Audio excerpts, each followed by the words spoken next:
Greetings, ladies and gentlemen, and welcome to this latest edition of Tales from Outer Space, where I take stories from across the internet and read them for your entertainment. This particular story is called Death of a God, written by Battlelocks_. I remember when everyone was confused when we first awoke. As deities, we only have power if mortals know us. And apparently, at some point, enough people forgot us, and we fell into slumber.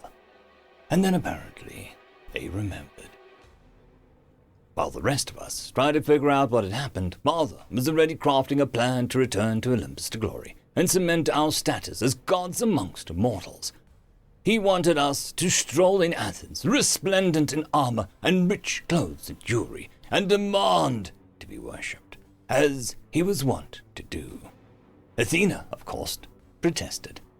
We know nothing of the ways of the mortals. It is foolish to simply charge forward with no real knowledge of the situation.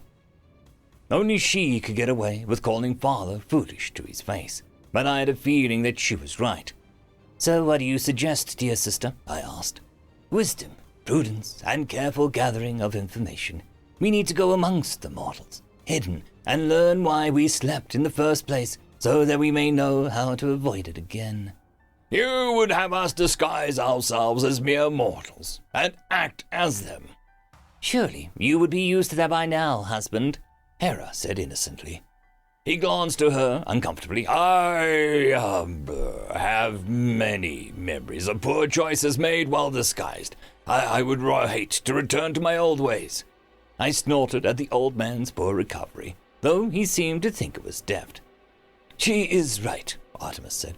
Wisdom dictates that we survey the situation before revealing ourselves and striking. Is everything a hunting metaphor for you? I asked. Is everything a figure of speech for you? She retorted. Enough, Father said. He stroked his once magnificent beard. We will do as my daughters say. For a period of one cycle of the moon, we will hide amongst the mortals and learn what they have learned and forgotten.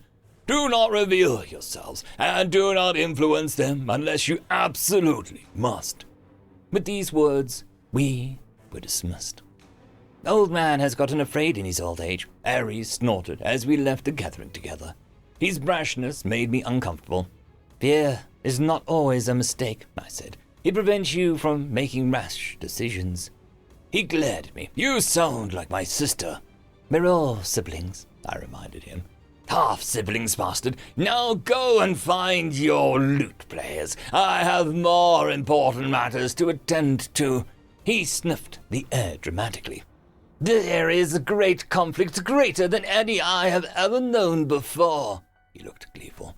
Still, I knew what he meant. The air thrummed with power. The mortals had greatly advanced since we last awoke. I could only hope they hadn't gone too far. Our council sat discontentedly. I had learned a great many things, many of which were disturbing. And the rest of my brethren looked as anxious as I felt.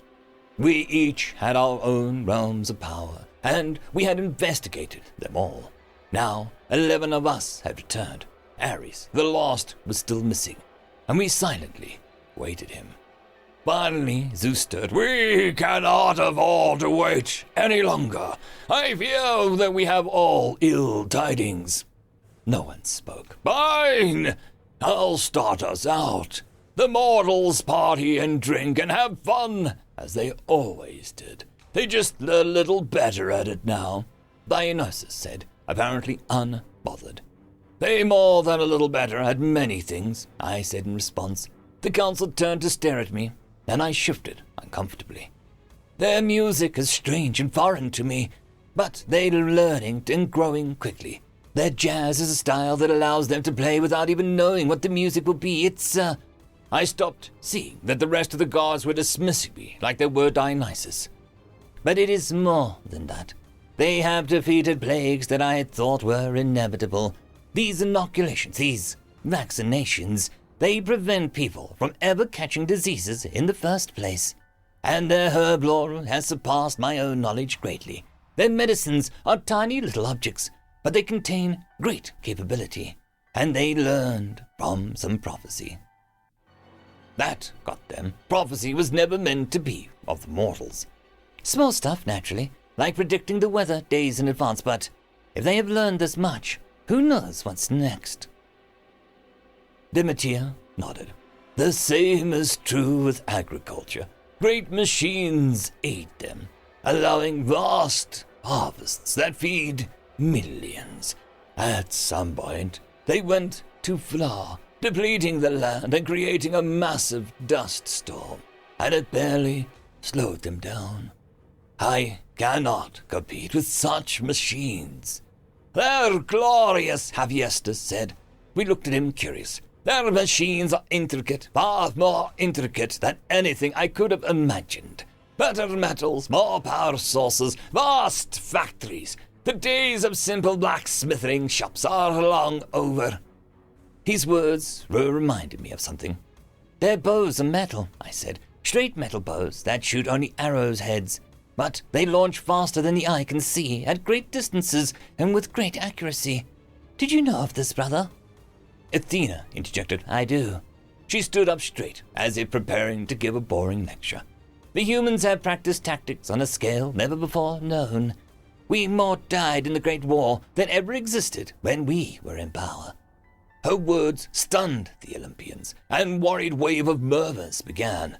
Zeus held up his hand, silencing them. Surely they are depleted then. Because of this great war, does it seem as if it'll end soon? She shook her head. They'd already ended decades ago. They started a new one, even greater than the last. The assembly was silent. 2 great wars, Zeus asked. What can we do against such willful destruction? Nothing. Ares stumbled into the clearing. His clothes were almost entirely burnt off, and his skin was a mess of blisters and welts. His eyes managed to be more disturbing. They were horrified at what he had seen. Panic overtook the gathering. We had never before seen a god of war horrified by violence.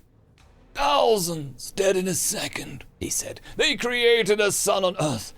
Your sun, he said, looking at me. They harnessed its power and used it to kill. No glory, no combat, no skill. Just death. Meaningless death. They weren't even soldiers. He stumbled into the center of the circle that we had formed. We cannot overcome their power. Not anymore. The age of gods has been over. We just didn't know it.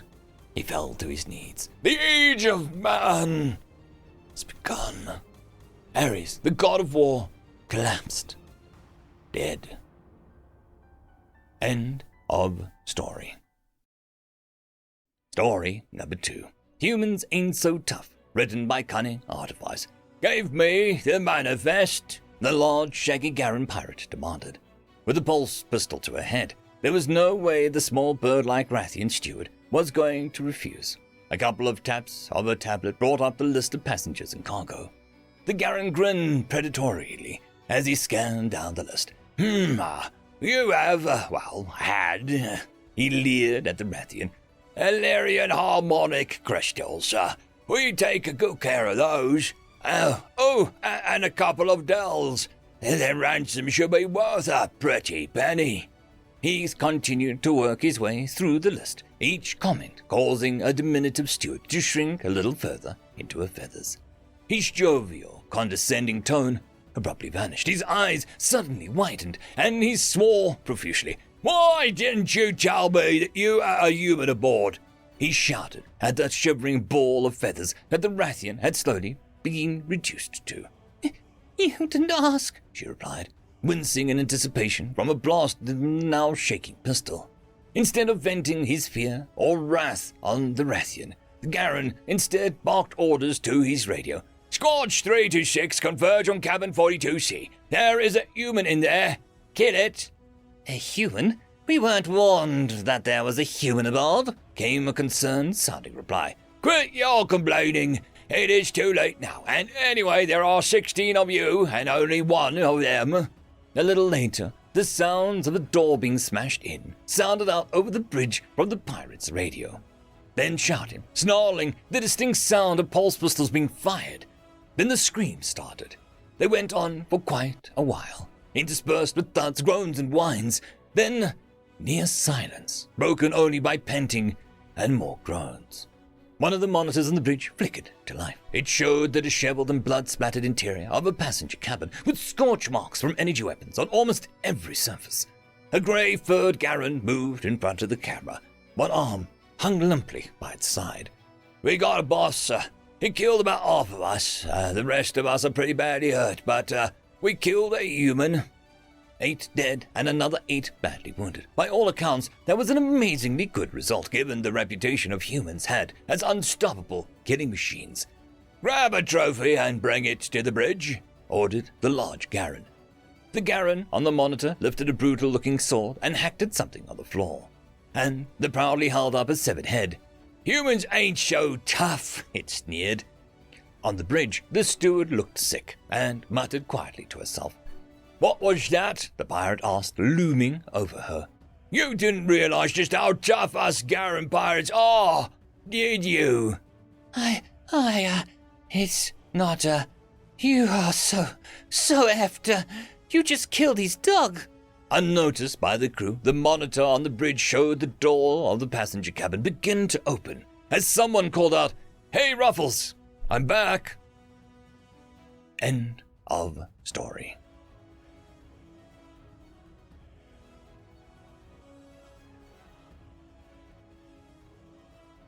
I would quickly like to thank our Tier 5 patrons, Dragzoon WRE, Quantum Wednesday, Ambrose Cattell, Lord Ashrakul, Bushmaster 177, Casper Arnholtz, Cam Maxwell, and Arcadian.